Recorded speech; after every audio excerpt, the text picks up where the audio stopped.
गजानना गजानना प्रथम पूजन गणराया प्रथम पूजन Ganaraya Gajanana Gajanana Gajanana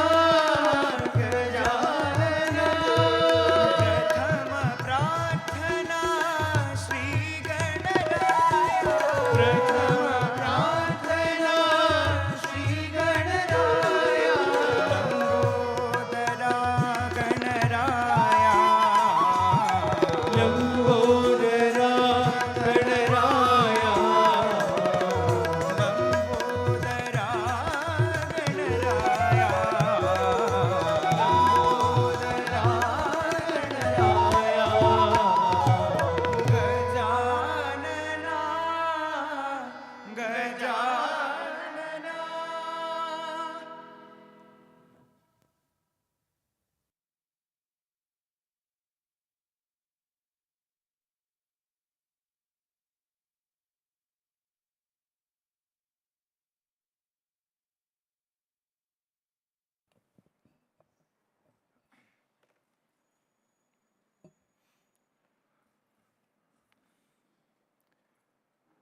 Offering our salutations and gratitude to Sadguru Sri Madhusudan Sai. Esteemed dignitaries, revered elders, noted scholars and leaders from various faiths, staff and students, brothers and sisters, Sai Ram, Namaste, and a warm welcome to the valedictory session of the Global Conference on Uniting Religions through Spiritual Wisdom, presented by the Sri Sathya Sai University for Human Excellence.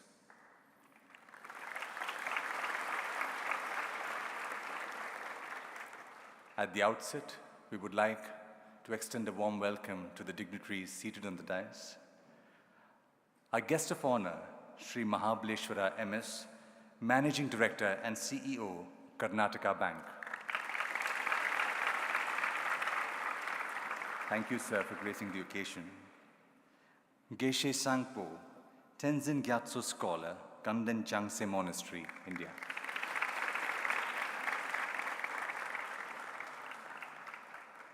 Dr. A.K. Merchant, General Secretary, Temple of Understanding, India Foundation.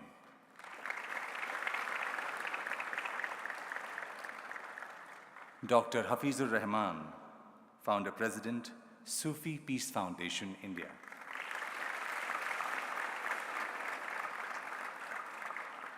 And our gratitude to Sadguru Sri Madhusudan Sai.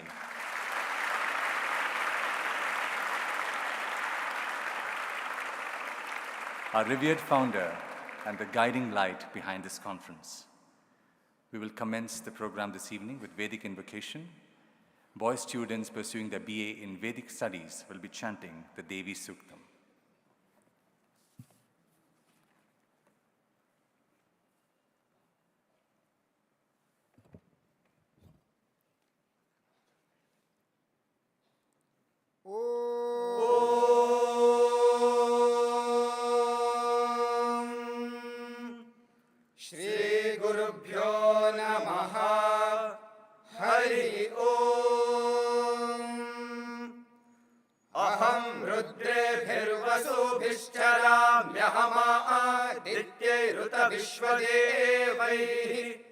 अहं मित्रावरुणो भावि भर्म्यहमिन्द्राग्नि अहमश्विनो भा अहं सोमा माहनसं बिभर्म्यहं त्वष्टारमुतपूषणं भगम् अहं दधामि द्रवीणं हविष्माते सुप्राव्ये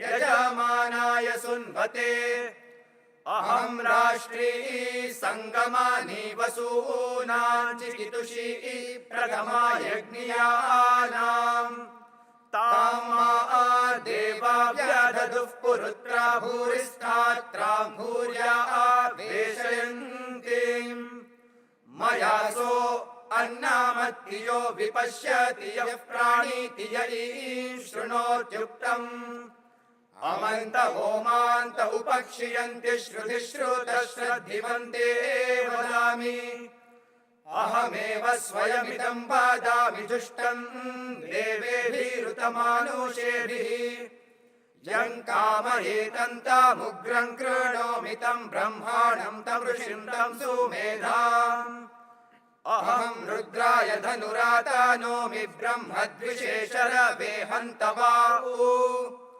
अहं जनाय समधं कृणोम्यहं द्यावा पृथिवी आविवेश अहं सुवे पितरामस्य मूर्धन्मम योनिरप्स्वा अन्तः समुद्रे ततो वितिष्ठे भुवनानुविश्वोतामून्यां वर्ष्मणोपस्पृशामि अहमेव वात इव प्रवाम्यारभामाणा भुवनानि विश्वा परो दिवा परेण पृथिव्यैतावती महिना सम्बभूव ॐ शान्ति शान्ति शान्तिः हरि ओं तत्सत् Shri साईश्वरार्पणमस्तु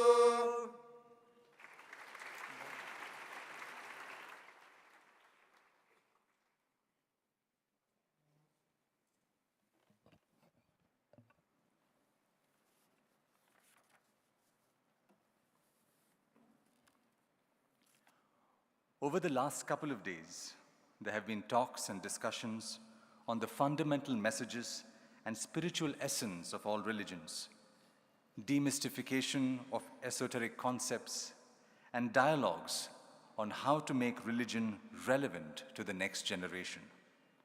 Several noted scholars, researchers, spiritual masters, and theologians have put forth their thoughts on these topics, and these sessions have been enlightening and inspiring, to say the very least. A growing need for unity is emerging in these uncertain times, and this conference has most definitely been a guiding lamp in the path of uniting humanity. We will now have a summary reading of this afternoon's technical session by Brother Amrut Kalal, who joined the institution in the 8th grade and is currently pursuing MA in Economics at Sri Sathya Sai University for Human Excellence. Brother Amrut Kalal.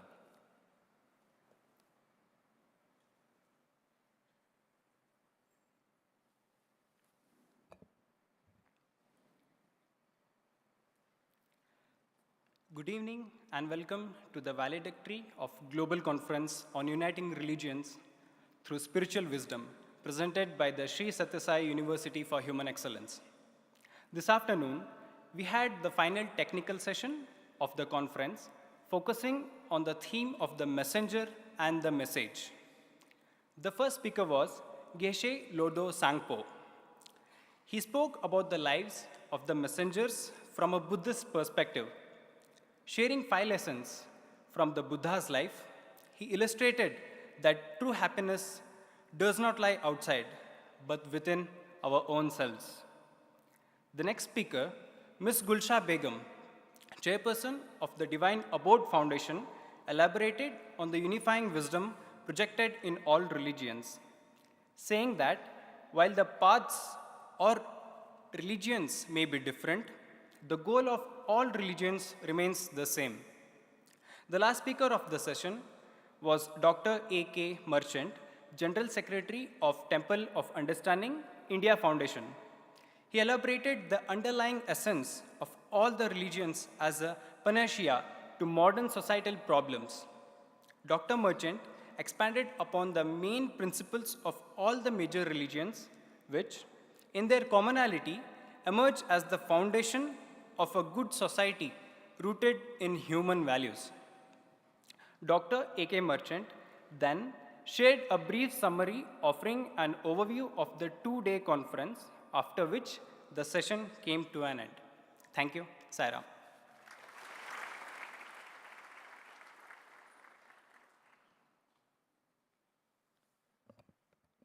Thank you, Brother Amrit. It is my privilege to introduce and invite our guest of honor for this evening, Sri Mahabaleshwara MS, to address us. Sri Mahabaleshwara took charge as Managing Director and CEO of Karnataka Bank in 2017. He has over 37 years of banking experience, both at operational and administrative levels. With his push for digital banking, the bank has grown by leaps and bounds under his administration, surpassing 11 million customers. He is a certified associate of the Indian Institute of Bankers and honorary fellow of Indian Institute of Banking and Finance. Further, he is also associated with several institutions as chairman, Southern India Bank Staff Training College, and member of the Managing Committee of Indian Banks Association, Mumbai. Considering his invaluable contribution in the field of banking and also to society, he has been honored with various awards and accolades by prestigious institutions. Prominent among them are CEO of the Year award presented by the World Leadership Congress and Awards, Mumbai, and CEO with HR Orientation Award at the 27th World HRD Congress Summit presented by ET Now in the year 2019, among many others. Please welcome Sri Mahabaleshwara to address the gathering.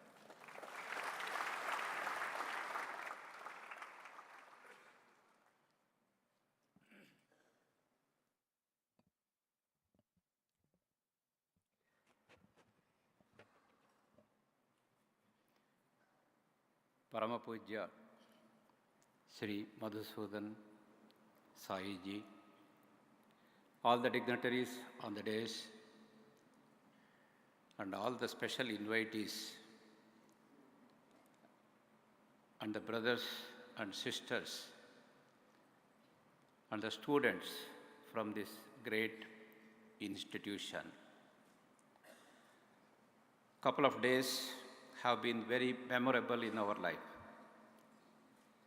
For the simple reason being, we have been, unfortunately, in the external world, have been divided by the religion.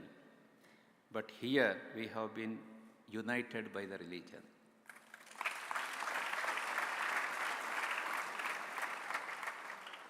With the special guidance of our Guru, Madhusudan Sai Ji, it has become a reality. We have been able to break the barriers of different religion also without breaking the principles of the religions. I think you all agree with me. That means a religion which enables us to understand our own self and to achieve the human excellence, that could be treated as a real religion. If it does not allow us to expand ourselves, and if it confines ourselves to certain things which are not in tune with the human spirit, may not be treated as a religion. I think during the couple of days during our stay here, we all have understood, and that is the real essence of human excellence also. So with the religion, the faith that what I am following, if that takes me to achieve that level of human excellence, I think we can really give good marks for that type of religion. But outside world, unfortunately, it is not happening like that. When I was interacting with few of the special guests today, I drew the attention of our special guests that it is India which has not only preached, but also practiced the concept of Vasudhaiva Kutumbakam. Wherever you go, you will see that the particular religious leaders highlighting and trying to establish the supremacy of their respective religion, and whereas Hindu Dharma does not belong to that category. It teaches us to respect, not only respect, give equal respect to other religions, and that is the essence of Hindu Dharma. And that is why in the entire world, only Bharat Mata, that is, the India has that righteous position to say Vasudhaiva Kutumbakam. Fortunately, all Indian, the philosophers, the gurus or the Sadgurus, they have been preaching and practicing this, and we all belong to that category. I'm very happy to get myself associated with this type of conference where minds are open, hearts are open. That means we start loving each other, respecting each other by our heart, not by our brain. If you give your heart to the brain, brain will demand and dictate something else.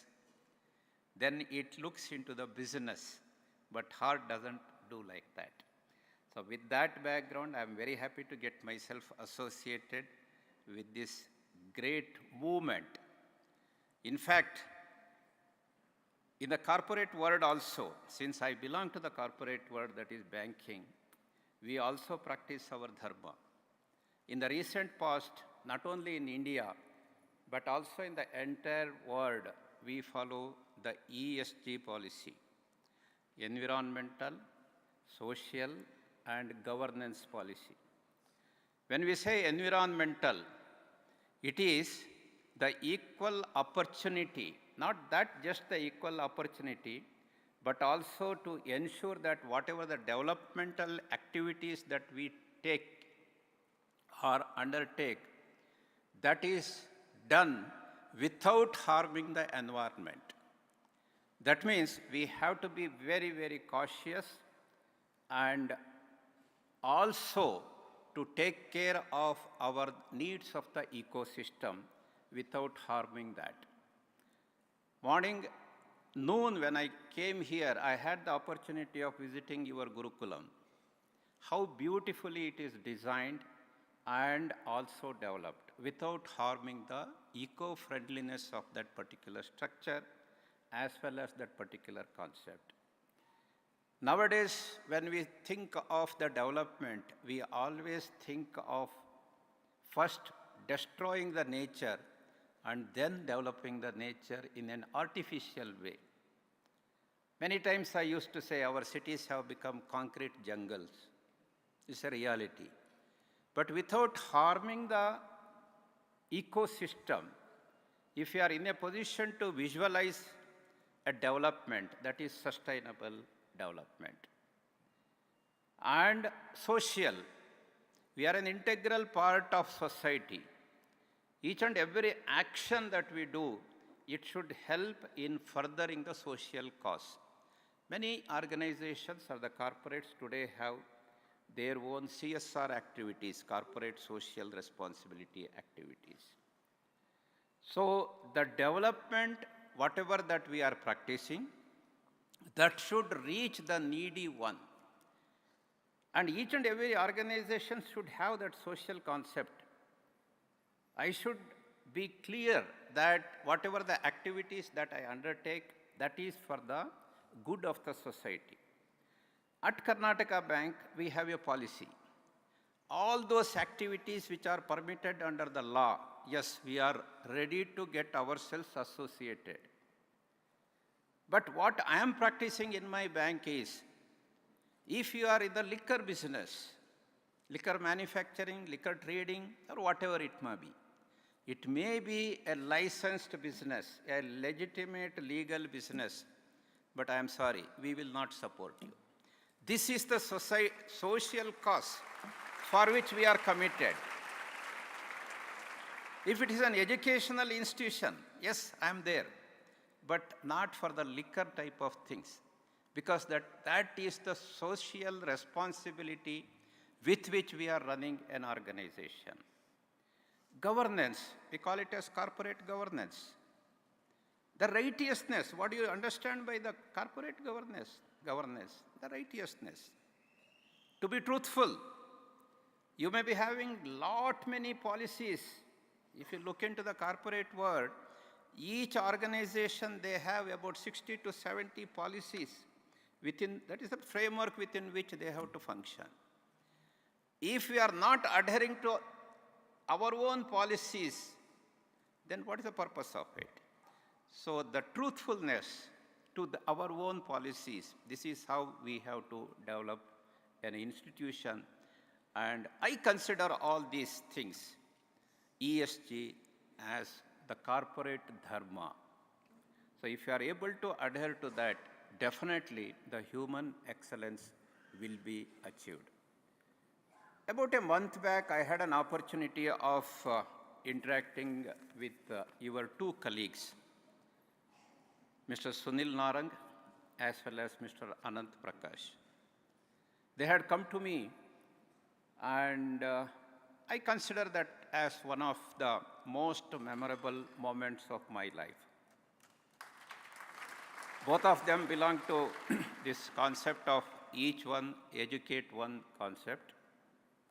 And they started explaining. I was just listening to them. Of course, I had my own few questions from the banker's point of view. When I got perfect answer by them, I thought that, yes, we have a role to play in this particular trust activity also.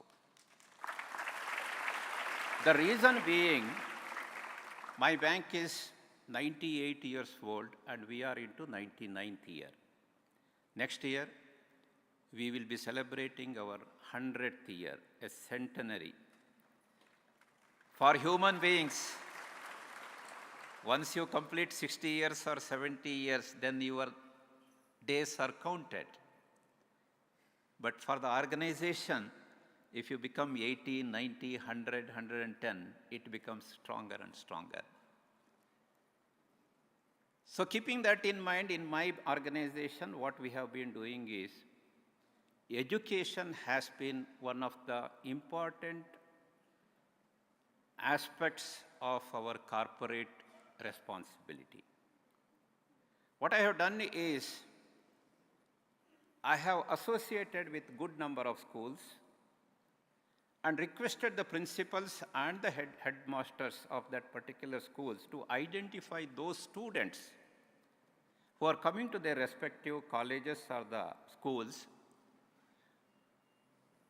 who do not have power connection in their house, electricity connection. You can just imagine how difficult it is for the students to do their homework, learnings, especially during the evening and the early morning time. I proposed one special scholarship for them, Students Solar Light Scholarship, SSLR. In that activity, what Karnataka Bank did is, with the help of the principals and the headmasters, we identified the beneficiaries. Eligibility criteria is only two. There should be a school-going children from that house, and that house should not be having any power connection, electricity connection. We helped them to erect solar system in that respective house. So we have extended this type of facility to around 700 houses. Of course, in the initial stage, it is confined to the state of Karnataka. So with the blessings of Madhusudan ji, I propose to extend it to the all over country and to the globe also, if time permits. So with this background, when two of my friends, Mr. Narang as well as Mr. Prakash, came to me with this concept of each one educate one, I found that it is nearer to our heart. So immediately I took that representation, and I am very happy to share with you that they have given me an opportunity to get associated with this noble task. And from Karnataka Bank, I am very happy to support the education of girl children from North Karnataka by sponsoring about 7.10 lakh for the students studying in that part of the country. So this is just a beginning. I would request Dr. Suresh, the president of this particular trust, as well as Mr. Narang, to come and take this DD and let this, the initial contribution, grow in manifold in the days to come. And I would also request Sadhguruji, please help me in handing over this check to your disciples. Thank you one and all the very best.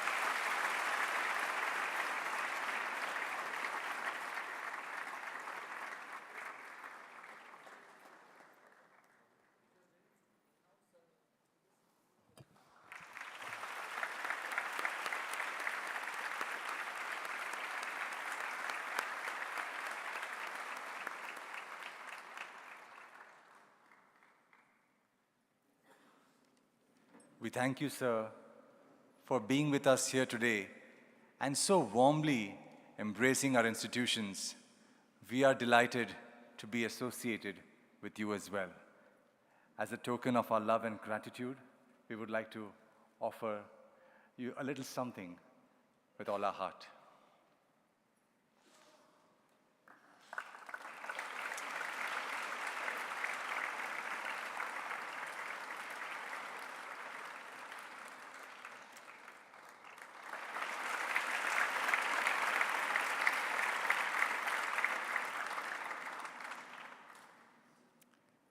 I now pray on behalf of all of us seated here to Sadhguruji to bless us with the valedictory message.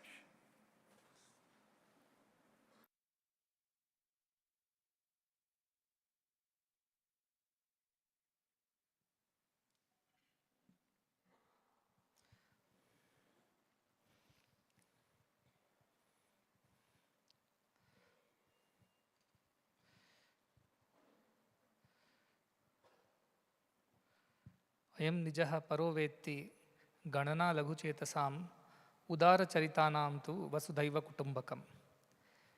These people are mine and those belong to others. Such kind of thinking comes out of only a narrow mind. The broad-minded ones embrace everyone as their own family, the whole world as their family. Today, in this hall, as the leaders of various faiths, philosophies, and religions, and the member delegates from various countries, from our institutions, are gathered together, this is in that spirit of Vasudhaiva Kutumbakam, that we are all one family. Though we belong to different countries, different philosophies, different religions, we have different practices, yet we are all one single global family. That is the spirit of this conference, that is the spirit of these institutions, which was also spoken by our chief guest, Sri Mahabaleshwarji, Vasudhaiva Kutumbakam. That is the Indian idea, the original idea of how the world should be. So I welcome you all and those members who are old as well as new members to this global family of Vasudhaiva Kutumbakam.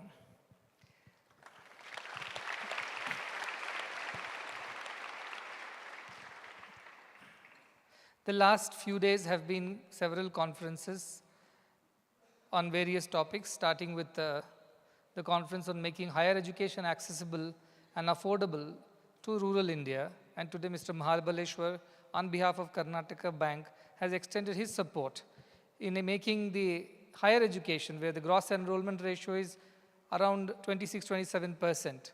And let me tell you, sir, in rural India especially, this ratio is even worse.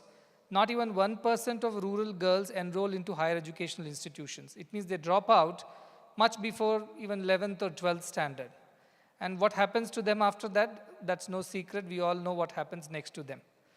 We have opened several institutions for girls especially in order to make that education both accessible, affordable, and available to them. But you would be surprised to know that the education effort does not end there. You have to make it acceptable to their parents also. It's not just accessible, affordable, and available. It is acceptable. Most of the parents don't want their girl children to get educated further because they think it will be a cost and unnecessary investment which won't pay back. Being a banker, you would know, nobody invests until they have the expectation of a return. So mothers and fathers think if they invest in their sons, probably, we can't guarantee that, but then most probably they will look after you in your old age. And girls will get married off to another family, so it's like, your asset has been transferred. So anything that you invest is a waste. This kind of mindset governs the rural thought process, and we have been very successful in breaking that mindset and allowing many of these girl children to join us and continue their education, higher education, especially university education till post-graduation and even research programs. And we were very happy that during the last convocation, in fact, the first convocation which just happened on this Guru Purnima, in keeping with the Indian tradition, where on Guru Purnima the convocation used to take place. The Dikshanta or Samavartana Samaroha, as it was called, it used to take place on a Guru Purnima day, and the first convocation of the university happened. More than 50% children who graduated were girls, and more than 50% of the students are from first-generate literates. Their parents have never been to schools, colleges. Forget about getting a university degree. And I was also telling at the cost of our boys student that most of the undergraduate gold medals went to girls. And I told boys, pull up your socks. Most of the undergraduate gold medals went to the girls. This is the potential of Shakti. We worship Mother in our country, in every culture, Mother is worshipped. Even yesterday when the performance was there, the last part was about Ave Maria. You worship the Mother. You go to Italy, you will worship the Mother there. You come to India, you worship the Mother there. You go to any country, Mother is so fundamental to our existence. We worship that Mother. And these are the forms, these are the personification of that same Shakti, that Mother. And therefore, it's so important to help them, enable them, empower them. They have this inherent potential, latent potential. But without an opportunity, right kind of encouragement, it remains so. It never blossoms. And if you think of it as a banker, 50% of world's population is women. In India too, it is more or less ratio, gender ratio. But imagine 1% of the rural women go to universities and colleges. It means what kind of human potential is simply being wasted away. Imagine if they all were capable of looking after themselves, be a contributing citizen of the society, you can stand on their feet. How much more they can contribute to the country's progress, the world's progress. I'm not saying that all women should go and do jobs. Jobs are not the only way to contribute. As women who are more educated, more empowered, more aware, they can help the society in so many ways. If nothing else, they can bring up their children in the right way. And our country is a witness to great mothers, Jijabai, great mothers like Kausalya, great mothers like Ishwaramma, Baba's mother, who gave the right kind of values, right kind of education to their children and inspired them to become great human beings. So I'm very glad that this extension of support to the situation to help the girls get educated is a very noble gesture. And we have a model, I call it Sarkara Samaja Samstha model. And this means all are stakeholders in the progress of the society. Who all are that? One, the governments, Sarkara. They have the constitutional powers to enable good, better policies. Therefore, that is very crucial. Two, the society at large, the resources in the society, like the banks and various CSR activities, as well as all the devotees and donors and contributors who have the heart. And then Samstha, the institution itself, which should manage and administer these institutions and keep up the value system and keep it going. So when these three come together like a Triveni Sangama, any amount of goodness can be achieved. Unfortunately, most of the time it is a public-private model keeping the society out. It is mostly between the corporate or the government model, leaving the overall society out of it. But the need of the hour is for all of us to work together. Not only for the country, for the whole world. $100 trillion US dollars is the GDP. I think it's crossed that, $104 trillion. The world has never been as rich as what it is today. Not even in the times of Alexander the Great, or Porus, or whoever you think of. Today the world is the richest. As a banker, you would appreciate this. But at the same time, there are 100 crore people who go to sleep hungry in today's world. Why this disparity? It is simply because some of the basic tenets and principles of Dharma that have been taught by all religions, not just Hinduism, not just Sanatana Dharma. Every Dharma has taught charity. Yesterday, opening session, I also presented a few thoughts from various religions. And all the thoughts were talking about the same value of love. They said, love thy neighbor, Do not do unto others what you do not want others to do unto you. Treat everyone as your own. Every single thought, every single philosophy talked about that. If I cannot stay hungry, how can I see somebody else go hungry? If I don't want to be uneducated, how can I allow somebody to remain illiterate? If I want a roof above my head, why should I not work towards providing shelter to somebody? That is why Mahatma Gandhi said, today there are so many people hungry in this world that God cannot but come to them as bread. Bread is the God of hungry. Clothes are the God of naked. Health is the God of the sick. Education is the God of the illiterate. Roof is the God of a homeless. Therefore, God must take new shapes, forms, and ways in order to help, in order to reach out to the people. And it is my appeal to all the people of the world who have better lives, better opportunities, who have had better positions in their lives in society, to feel for the others who do not have enough. I have a scale. In our culture, as I was mentioning even yesterday, the most important principle of dharma is tyaga. Tyaktena bunjithaha, our Upanishad says. Sacrifice and then consume. It means before you put your food in your mouth, just think of if there is anybody around you who is hungry. In fact, you won't believe that I hail from Chhattisgarh, and there are a lot of tribals in that area. And even in today's times, if these tribal people go to the forest and they collect these leaves and other forest produce, which is what they sell and make a living. So when they go to the forest, they naturally cannot come back very soon, it's far away. So they carry their food with them. And they go into the forest, and before the lunchtime, when they sit down to eat, they shout on top of their voice, "Is there anyone around who is hungry? I have got some food." This is what they shout, so that if there is anybody hungry, can come and share the food. I know so many families who would not eat the meal. They will stand at their door, the traditional Indian family. They'll stand at the door to see if there is anybody hungry who is passing by. Any mendicant, a monk, a beggar, a pilgrim, anybody. And they will invite them first, serve the food to them, and only then they will eat. And even today in many Indian households, this is done. Especially women do that. Men go to the offices most of the time, but women follow it very strictly. I remember even from the old times, childhood days, grandmothers would take a fistful of rice and put it in a separate pot, a small clay pot. And when we would ask, "Why are you doing this every day?" He says, "This is for the poor. This is kept aside. Just in case anybody comes, we must do charity." I asked them, "Why don't we do it one day? Any day the poor comes, you can always take it out from the same bag of rice or same big box of rice." No, he says, "The poor may not come to us today, but our thought of charity should not disappear. Our thought of charity should remain in our head. Before we cook our food, we must keep aside a portion for those. And if nobody comes, they give it to the temple where Annadana used to happen." And in India, as it is in many other cultures, the religious places or institutions were the center of not just religious thought, but they were centers of social development. They were centers of spiritual development. They were centers of culture and also economic centers, because they used to provide jobs to so many people. Education was free. The schools were run inside the premises of the temple. The healthcare was free in India. The Vaidya was associated with every temple.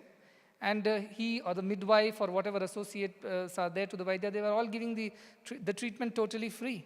And if anybody was hungry, all they had to go to was to go to the nearest temple and ask for some prasadam, and they will get it without discrimination. And there were no hotels, motels, and things like that. So anybody who was on a pilgrimage could take shelter in under any temple roof. This was the society that was there a few hundred years ago. And nobody was hungry, nobody was naked, nobody was begging in this country at least. Everybody had sufficient. And if they had more than what they needed, it used to simply go to a charitable institution, a temple, or any other religious institution where it had to be done. Even today, all the religions preach about charity. Zakat is there, as you say. Dana is there. These are basic tenets of every religion. While religions, as I call them, like schools, having various kinds of uniforms, or schools with different timetables, textbooks, or languages, the different kind of principle, different routine. But spirituality is the subject that is being taught in every school. Every school must teach sunrises in the east and sets in the west. Whether you teach it in Kannada or Hindi or English or Telugu or whichever language, it doesn't matter. The truth is same. So also the Indian culture says, Ekam Sat Vipra Baudha Vadanti. There is only one truth spoken by the wise men in different ways. And the emphasis of this conference was to bring out this oneness, the sameness of religion, which finds its oneness in spiritual thoughts. Religion is like the school with rules, regulations, textbooks, languages. But spirituality is the subject that is being taught. And what is this subject that we are learning? We are learning the subject of this oneness. That somewhere we are all interconnected. And our happiness lies in the happiness of everyone around us. We can't live like an island. Island of prosperity amidst a sea of poverty cannot exist. And that's why so much of social unrest. So tyage naike, sacrifice is the basis of all religious thoughts. You think you sacrifice it for your Lord God, or you thought you sacrifice yourself for the sake of your prophet or for the sake of your Messiah. You sacrifice it for the sake of your Guru or your Ishtadevata. Whichever way you think of it, sacrifice was the common principle that permeated every single religious thought in the world. And that is the idea that why religion should rediscover itself in its purest principle of love and service, which of course appears as sacrifice. And because our chief guest is from the financial world, and we have this thing. If you draw a grid, of give and take, some people give a lot, some people take a lot. And if you put that in a grid of XY axis, on one side is giving and one side is taking, then there are those who take a lot, give a little. I call them capitalists. Then there are those who give a lot but who give as much as they take. Not more, not less. I call them socialists. Then there are those who give more and take less. They are the minimalists. But there are those who only give and never take back. They are spiritualists.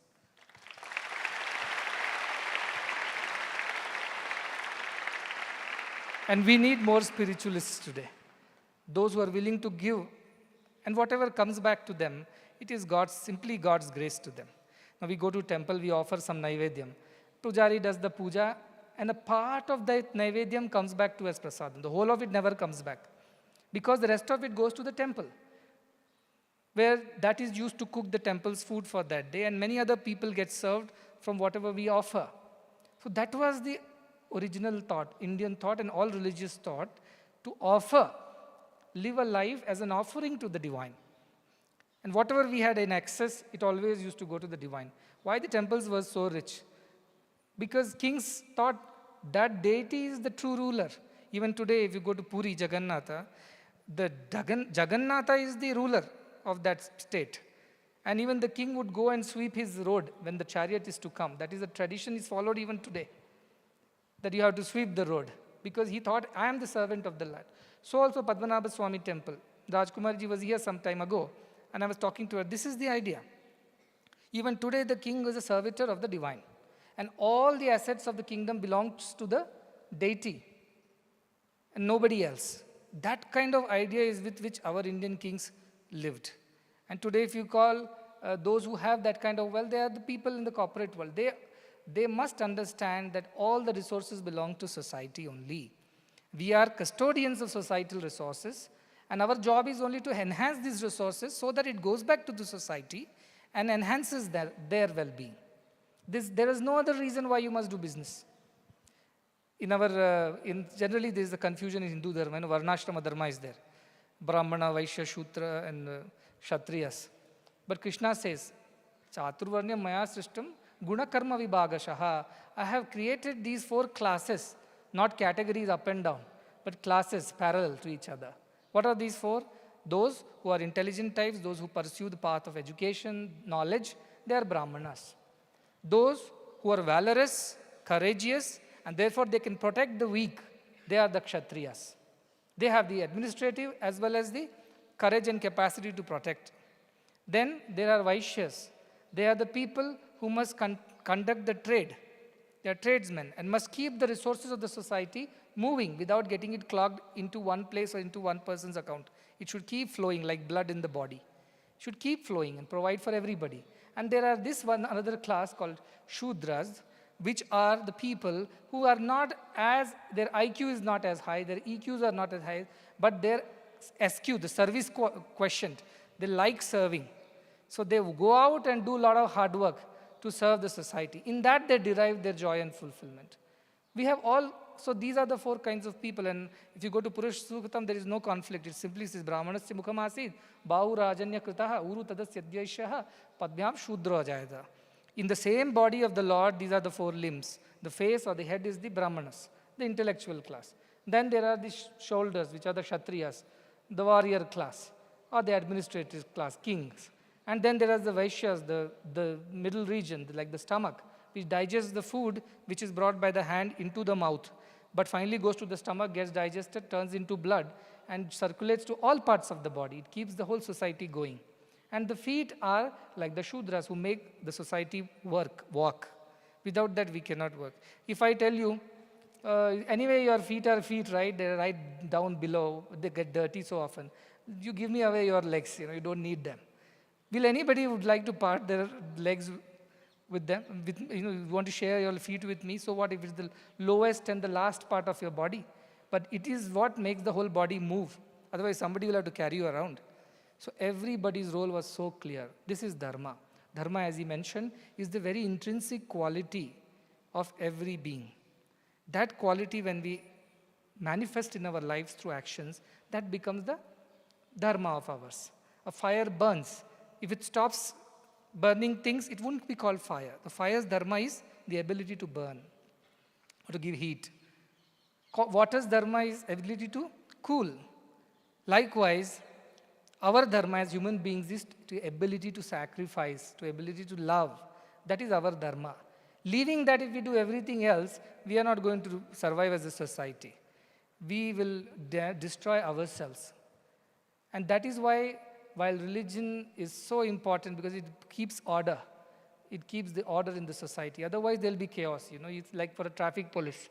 If on a forget anywhere, even Chikbalapur cross you go, one day the signal is not working and the police is not around. You look at the chaos there. Everybody is getting into everybody's vehicle. There are accidents and unwanted anxiety and trouble to all the people in the society. So religion gives us the opportunity to keep ourselves disciplined, keep the society in order. But then it should have the very fundamental idea of kindness, goodness, compassion in it. An ambulance is coming. All signals are closed, or rather open, for the ambulance to pass. Everybody steps aside, right? Where is the traffic signal rule then? Because that need of that patient inside the ambulance to reach faster is higher than my need to reach the office, or my wife's need to go to the shopping mall, or my child's need to go to the school. The need of the patient in the ambulance is greater, and therefore all traffic signals are open, everybody clears the way, and ambulance passes right through. That is the idea of dharma. Dharma should be contextual. Dharma should be relevant to the society. And these are not exceptions. These are also part of dharma, to allow certain exceptions in order to help the society move forward.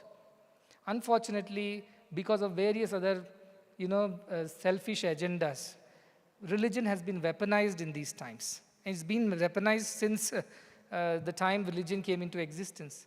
And the best part is that none of the original masters started a religion. They only gave the message. They were the messengers. But religion started after them. And every of the disciples, they interpreted and understood their thoughts or messages in different ways. And therefore, the religious divide started. And today, what we need is not a dividing idea of religion, but a uniting idea of religion, where we can share the same dais, we can share the same table, we can share the same thoughts and works. And everybody does what is required to make the society better. For a bank, the dharma is, the Vaishya dharma is there. That dharma is to keep the resources circulating in the society and not get stagnant.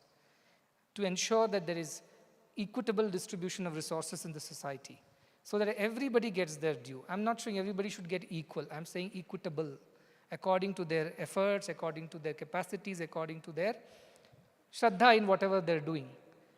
That is equitable. I'm not talking about equal. Equal will be damaging. Equitable is definitely a welfare, a thing that will bring welfare. So that is why I encourage our students to learn about all the scriptures of all the religion. I'm sure there are so many good things to be picked up, but unfortunately our mind goes only to pick up the wrong things. And they are not wrong in the true sense. They were relevant in those times when those were written. But in today's times, they are not relevant anymore. So therefore, we don't need them. They are redundant in today's times. So please look into these ideas more deeply, especially the younger generation. And we have a country which is a young country. And these young people need to have the right kind of ideologies, right understanding of everything. Otherwise, they will create more damage to the society than being of any help. So I appeal to all the youngsters, not only those who are in this auditorium, but everywhere who are watching this or would get to see this or learn from this in times to come, that please develop the right understanding of religion. It is not something to be supremely adored, not also to be abhorred. It is what it is. A traffic rule is what it is. You don't like it doesn't mean that they'll remove the rule for you. But if there are exceptions needed, exceptions are made for the sake of betterment of the society. So to the religious leaders, to the thought leaders, to leaders of various philosophies, this is also my appeal that please make your religions little more flexible and relevant to the modern society. Else, there won't be anybody left to follow your religion in times to come. You and your God, that's all will be left of the religion. But if we want the larger participation, larger appreciation of every religion, we must make it more understandable, more relevant, more useful to the modern society, especially to the youngsters. And you must talk to them in the language that they speak, the children speak. Just to closing, I will say how we can encourage. One day, one person wrote to me that their young nephew is refusing to go to the temple because he says, you only taught Ishavasya Sarvam. You know, our children are very clever. They can give all kinds of convenient philosophies at the right time. Now, everything is God, everywhere God is. So why should I go to temple? You only teach God is everywhere. So he wants to stay home. But they're not able to convince him the temple also is important. You must go to temple too. So they sent me a message in the morning. This fellow, this is our Ishtadevata temple or whatever, the Devata, we must visit once in a year. And this fellow is refusing. What should I tell him?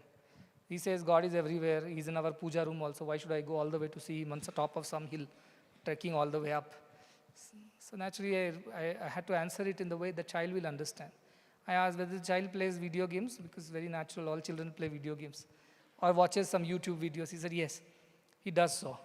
So when he watches this on his phone, where does he get the best signal? Which room?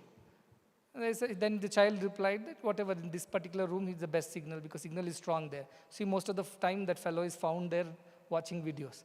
He says, see, internet is everywhere. You know that. But the signal is strong in a particular corner of your house. Likewise, God is everywhere, but the signal is strong in the temple. You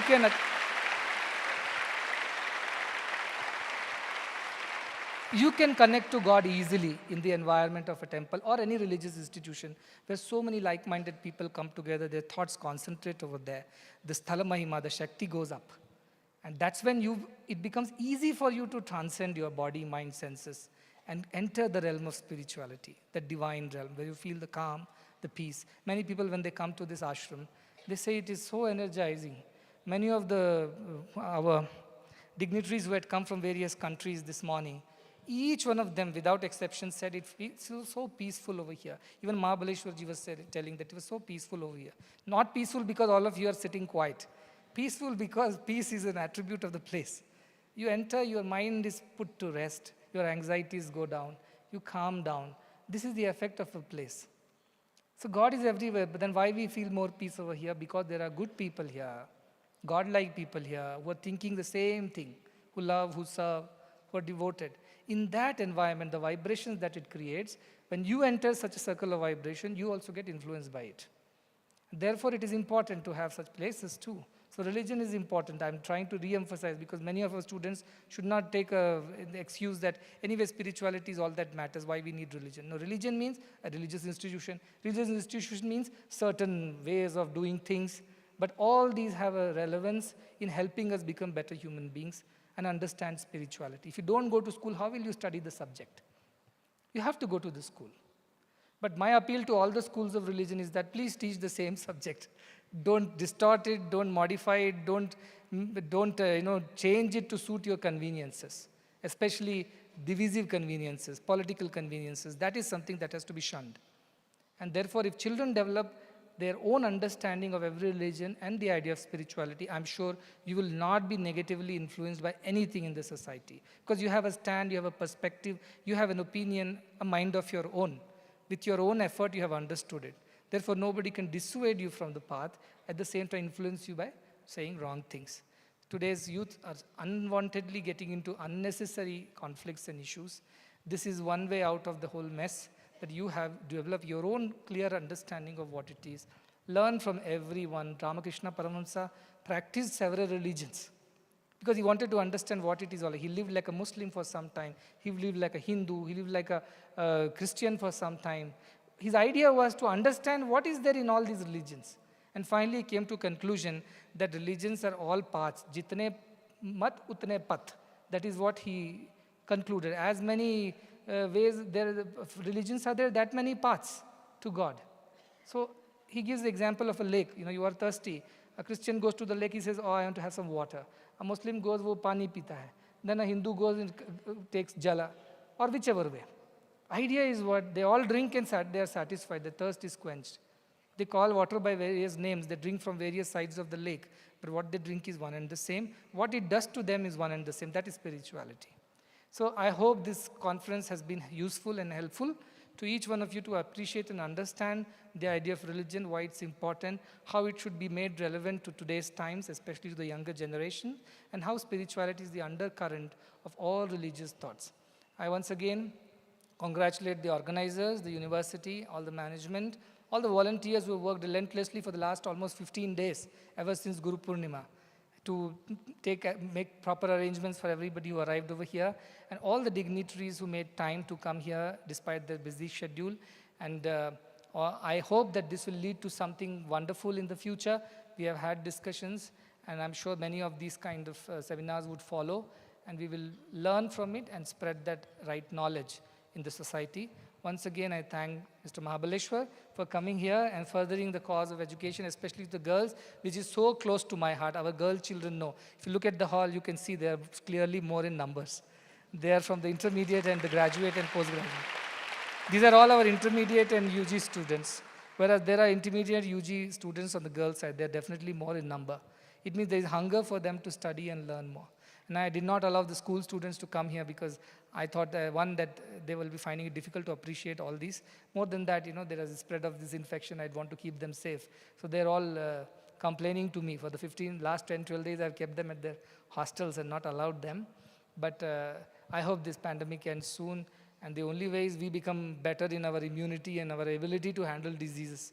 We become too weak. We have to strengthen our own immunity and our system. Our mind is this key. If mind is strong, body follows. And strengthening of the mind is possible through religion and spirituality. That is the need of the hour. Wish everybody the very best. Samasta loka sukhino bhavantu.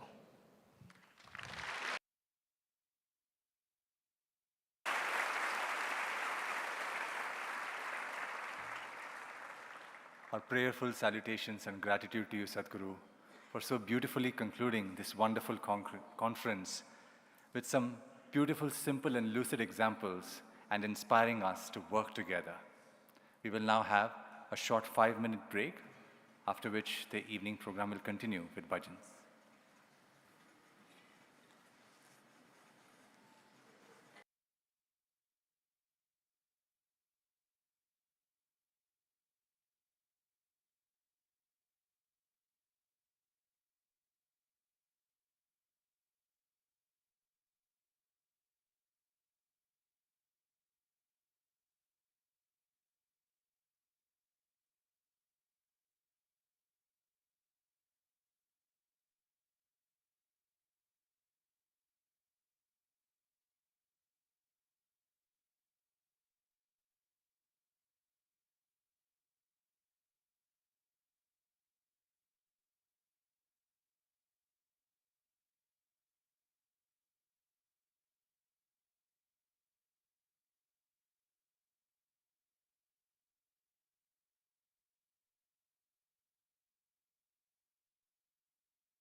Sairam, a quick announcement. For those of you stepping out, please return to your seats after 5 minutes. Sadguru will be coming back for the bhajan session.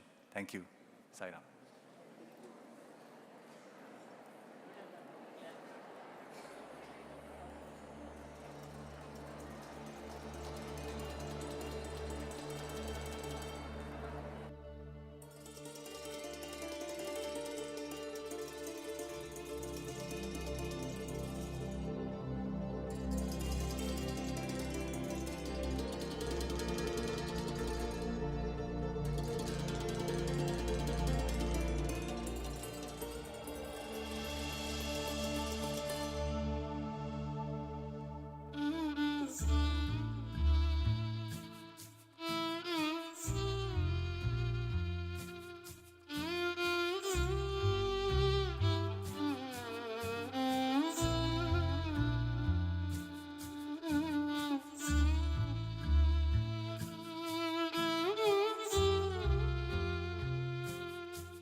Jaya Shankara भावगोचरा शिवचिदम्बरा Omkara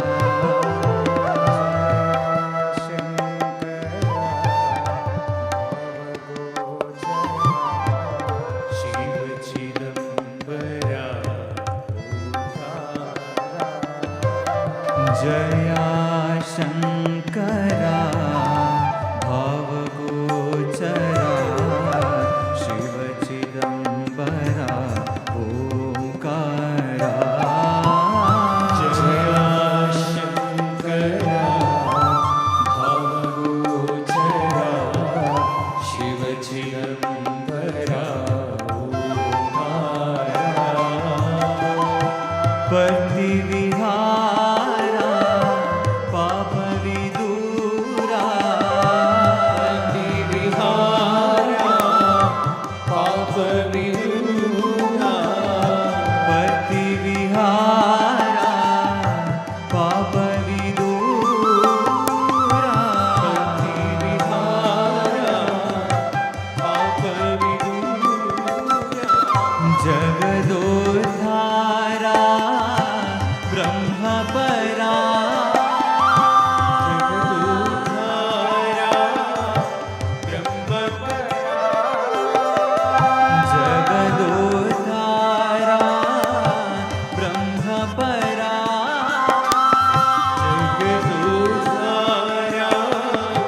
जगदोद्धारा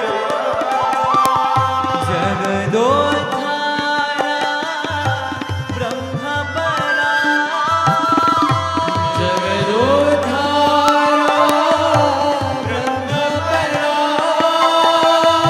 जगदोद्धारा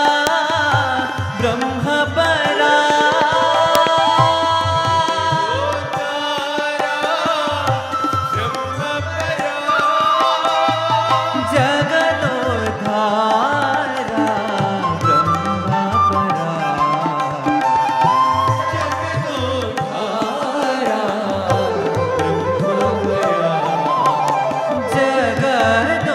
जगदोद्धारा ब्रह्मपरा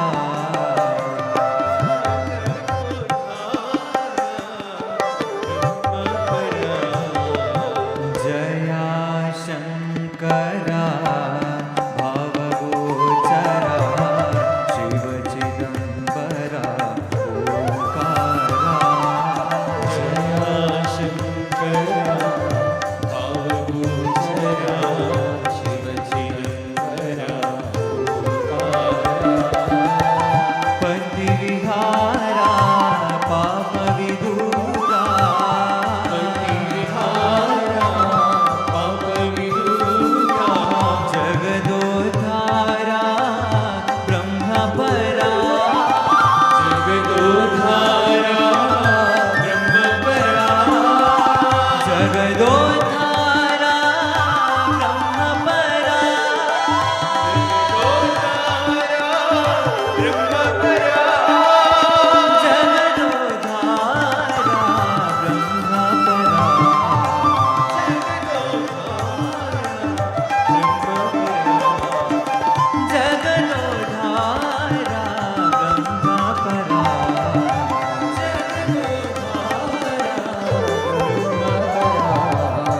Jaya Shankara भावगोचरा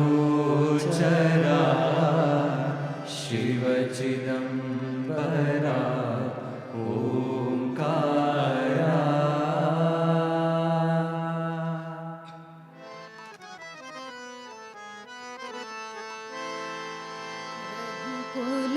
Kulbhushan राजीवनयना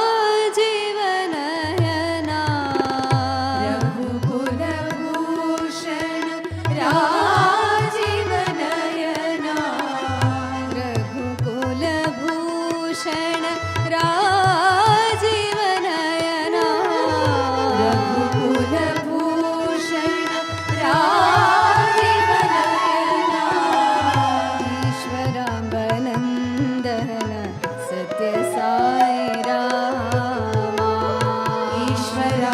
ईश्वरावनन्दन सत्य Sai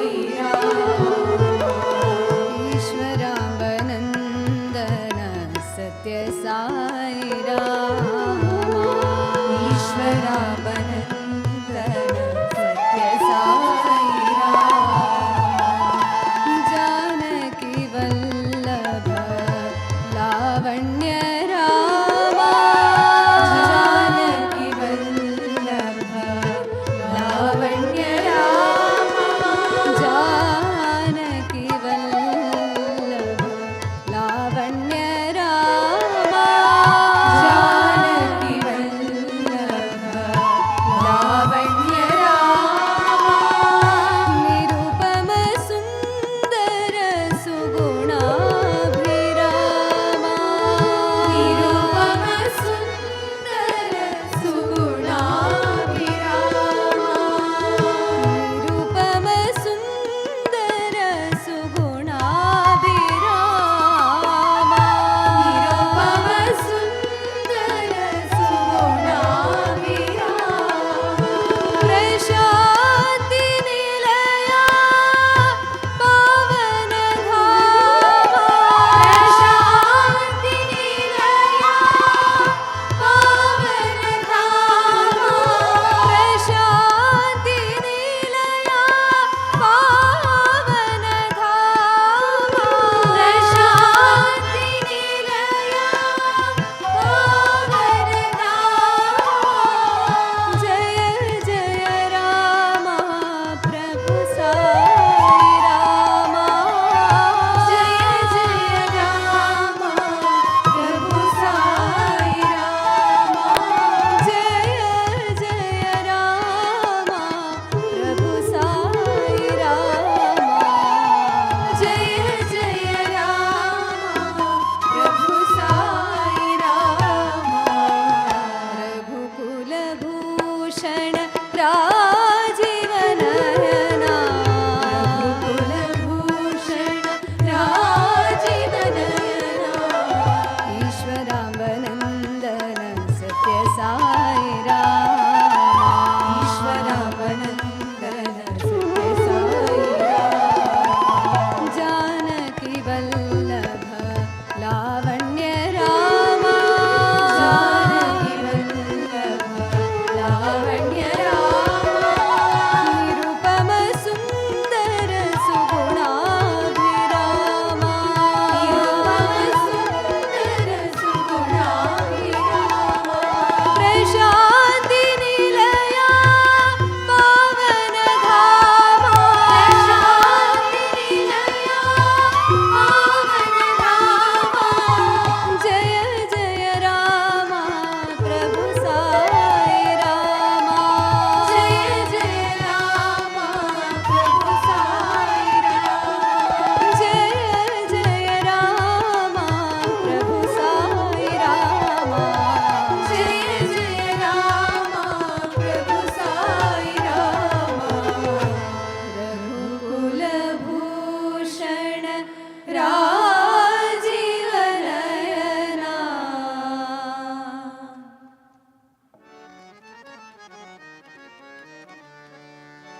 Sai Ram, Sai Ram, Sai Ram, Sai Ram, Sai Ram, Sai Ram,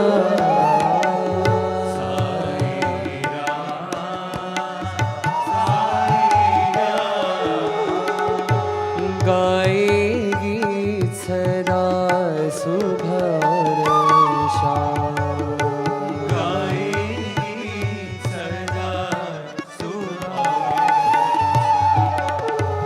गाएगी सदा सुभर श्याम गाएगी सदा सुभर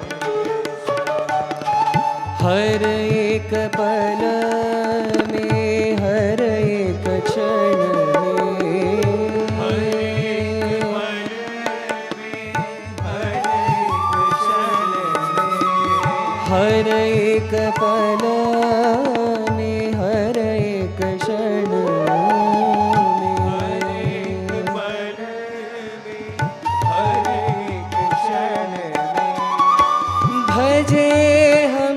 सदा तेरो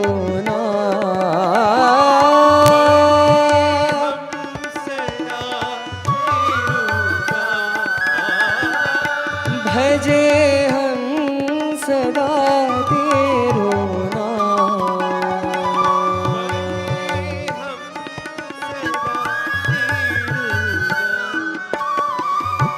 गाए गीत सदा सुभरशा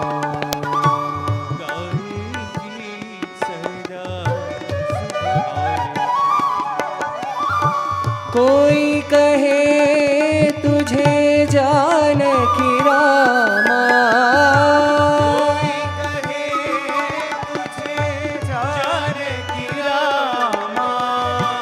कोई कहे तुझे जानकी रामा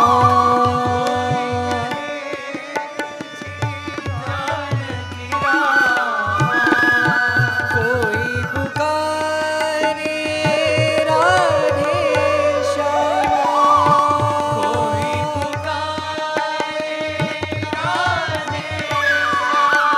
कोई पुकारे राधे श्यामा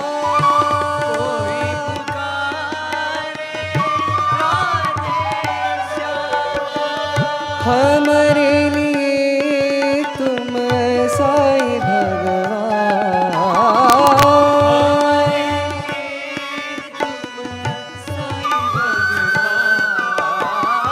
हमारे लिए तुम साईं भगवान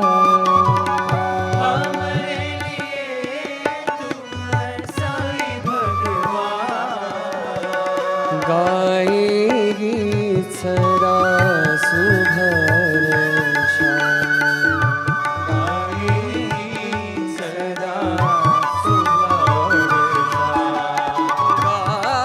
गाएगी सदा सुभरशा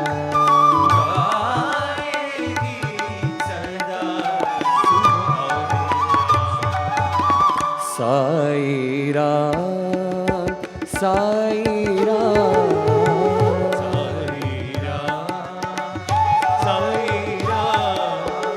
गाएगी सदा सुभरशा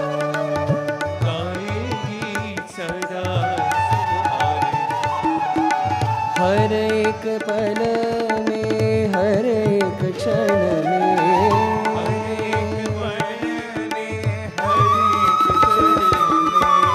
भजे हम सदा तेरो नाम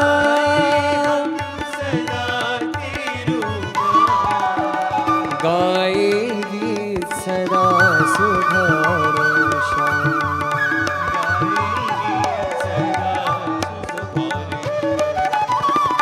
कोई कहे तुझे जानकी रामा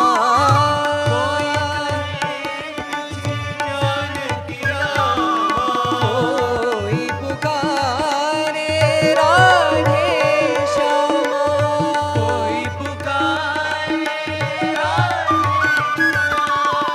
हमारे लिए तुम साईं भगवान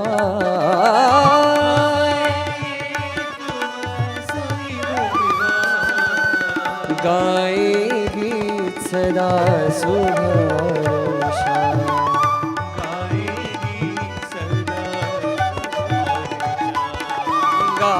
गाएगी सदा सुभरशा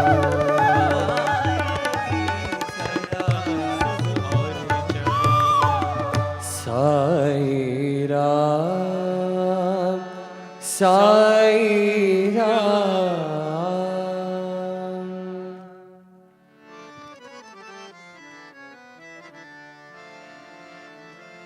पूर्ण ब्रह्म अवतारा साईं पूर्ण ब्रह्म अवतारा साईं पूर्ण ब्रह्म अवतारा साईं पूर्ण ब्रह्म अवतारा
जय जय देवा जगदीश देवा जय देवा जगदीश देवा जय जय देवा जगदीश देवा जय जय देवा जगदीश देवा दया सागरा साई देवा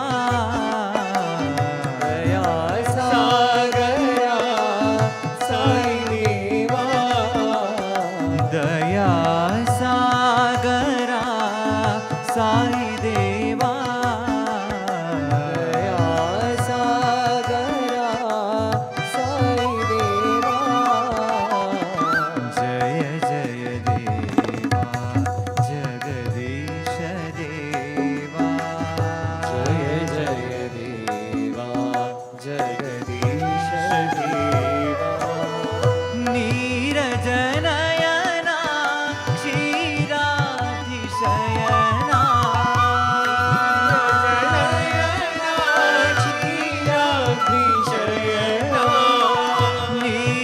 नीरजनयना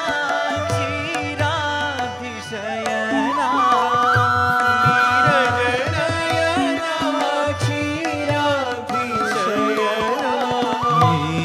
नीलमेघ श्यामा नीलमेघ श्यामा नीलमेघ श्यामा नीलमेघ श्यामा सामगान प्रिय सर्वधर्म प्रिय सत्य साई महादेवा सामगान प्रिय सर्वधर्म प्रिय सत्य साई महादेवा सामगान प्रिय सर्वधर्म प्रिय सत्य साई महादेवा सामगान प्रिय सर्वधर्म प्रिय सत्य साई महादेवा जय जय देवा जगदीश देवा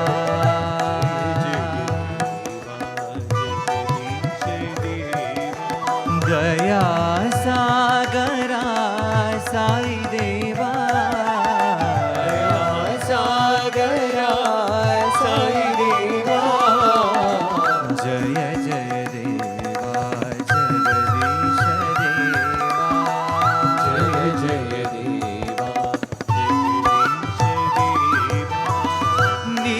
नीरजनयना क्षीराधिशयना नीरजनयना क्षीराधिशयना नीलमेघ श्यामा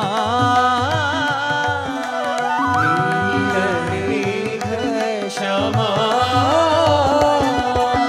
सामगान प्रिय सर्वधर्म प्रिय सत्य साई महादेवा सामगान प्रिय सर्वधर्म प्रिय सत्य साई महादेवा सामगान प्रिय सर्वधर्म प्रिय सत्य साई महादेवा सामगान प्रिय सर्वधर्म प्रिय सत्य साई महादेवा जय जय देवा जगदीश देवा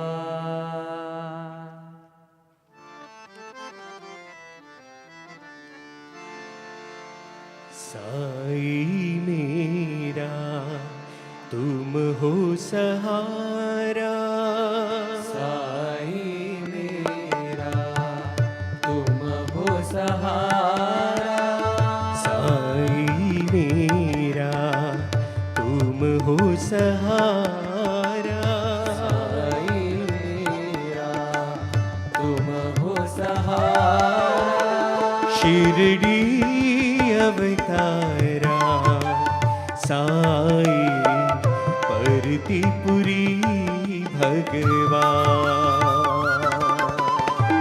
शिरडी अवतारा साई परतिपुरी भगवान शिरडी अवतारा साई परतीपुरी भगवान शिरडी अवतारा साई परतीपुरी भगवान दीनों के तुम प्राण सखा प्रभु दीनों के तुम प्राण सखा प्रभु दीनों के तुम प्राण सखा प्रभु दीनों के तुम प्राण सखा प्रभु मेरे साई राम मेरे साई राम मेरे साई राम मेरे साई राम मेरे साई राम बाबा परतीपुरी भगवान मेरे साई राम बाबा परतीपुरी भगवान मेरे साई राम बाबा परतीपुरी भगवान मेरे साई राम बाबा परतीपुरी भगवान साई मेरा तुम हो सहारा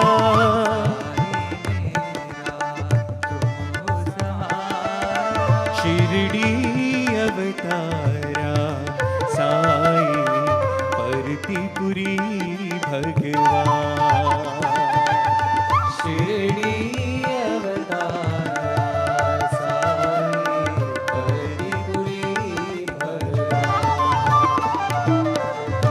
दीनों के तुम प्राण सखा प्रभु दीनों के तुम प्राण सखा प्रभु मेरे साई राम मेरे साई राम मेरे साई राम बाबा परतीपुरी भगवान मेरे साई राम बाबा परतीपुरी भगवान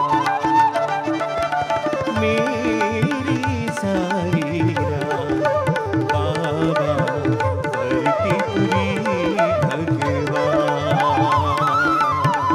मेरे साई राम बाबा परतीपुरी भगवान साई मेरा तुम हो सहारा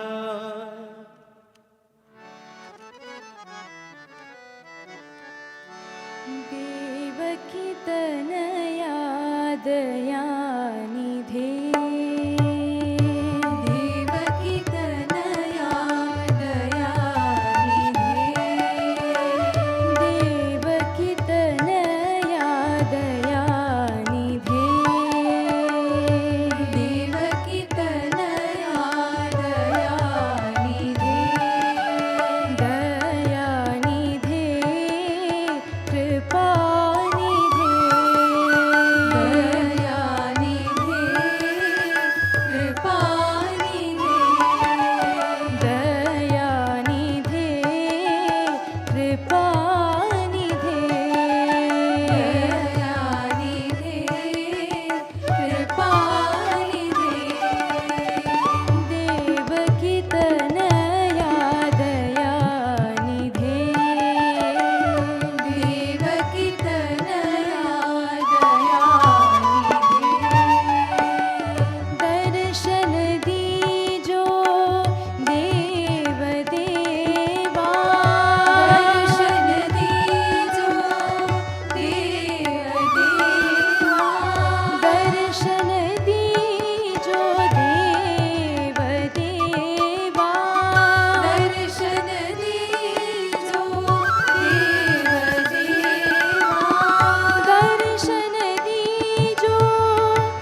गोपाल हरे गोविंद हरे गोपाल हरे गोविंद हरे गोपाल हरे गोविंद हरे गोपाल हरे गोविंद हरे अवतार हरे गोविंद हरे अवतार हरे गोविंद हरे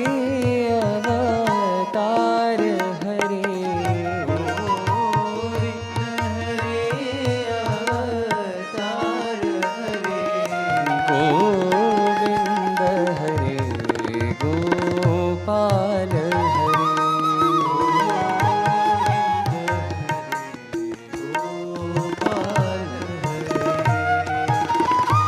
त्रेता में सीता राम बने त्रेता में सीता राम बने त्रेता में सीता राम बने त्रेता में सीता राम बने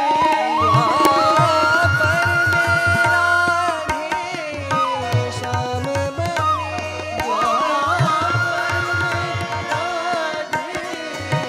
श्याम बने पर मेरा श्याम बने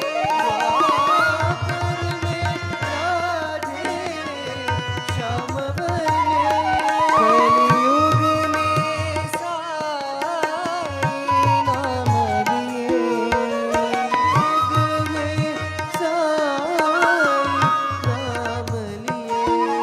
कलयुग में साई नाम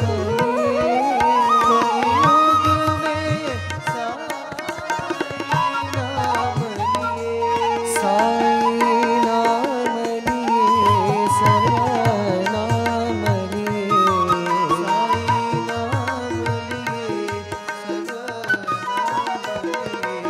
साई नाम लिए सर्वनाम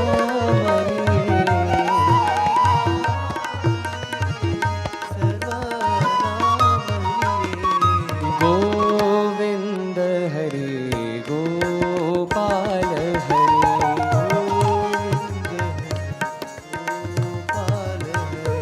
गोविंद हरे अवतार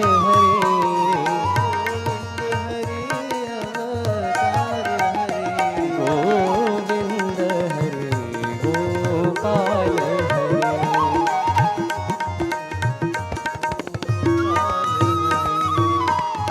त्रेता में सीता राम बने सीता राम बने पर मेरा श्याम बने श्याम बने कलयुग में साई नाम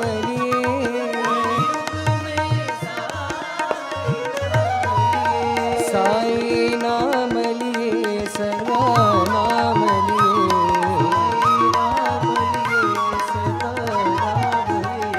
साई नाम लिए सर्वनाम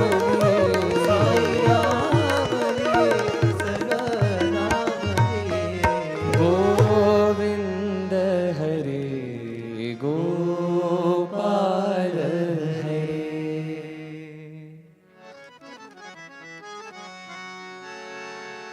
जय जय जय हे मधुसूदना जय जय जय हे मधुसूदना जय जय जय हे मधुसूदना जय जय जय हे मधुसूदना जय वृंदावन मनमोहना जय वृंदावन मनमोहना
मल्लिकार्जुना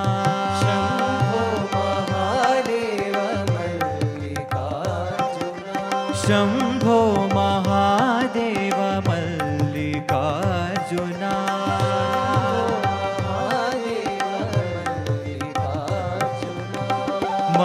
मङ्गलचरणा त्रिलोचना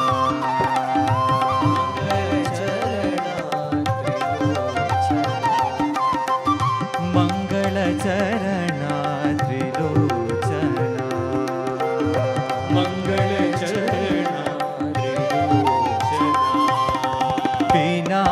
पिनाकपाणि पार्वती रमणा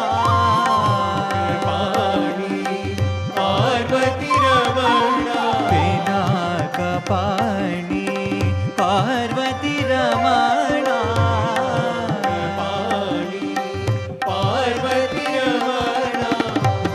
भवभयहरणा सनातना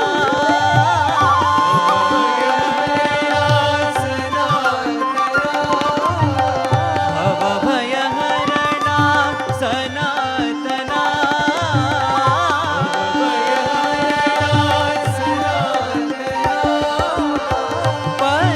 पतिपुरीश्वर पतित पावना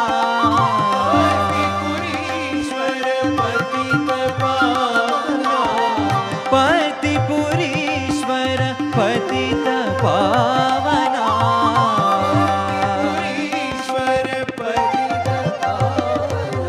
शम्भो महादेव मल्लिकार्जुना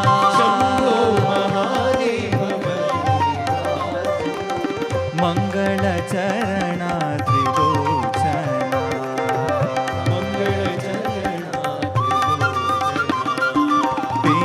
पिनाकपाणि पार्वती रमणा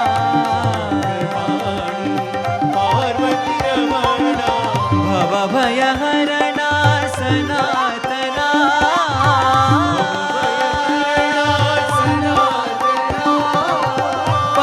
पतिपुरीश्वर पतित पावना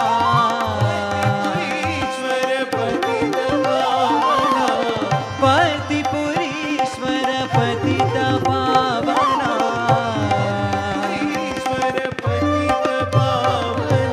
Shambho Mahadev Mallikarjuna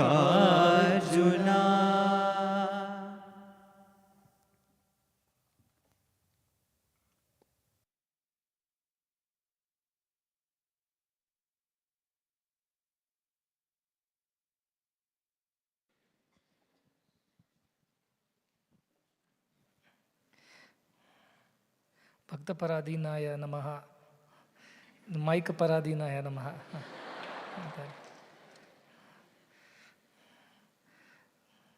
Politicians want mic and crowd. These are the two things they survive on.